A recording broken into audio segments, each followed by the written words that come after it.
басында туғанда есті болып тумайды. Ол бір нәрсені ұстап көріп, сезіп болғаннан кейін есті болады. Естілерді естіген адам есті болады.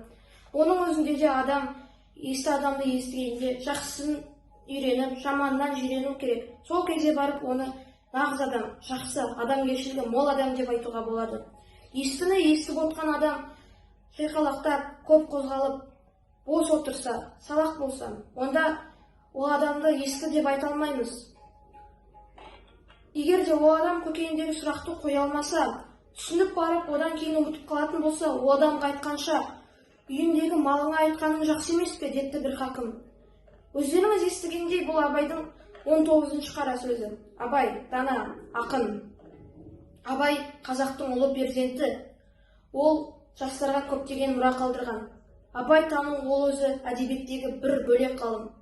Абай тану қазір көптеп жүріп жатыр. Биыл Абайға 175 жыл толып жатыр. Абай тағылымы Қазақстанда, одан бөлек басқа елдерде де жүруде. Абай туралы көптеген мәліметтер Мұхтар Әуезовтің Абай жолы романында жазылған.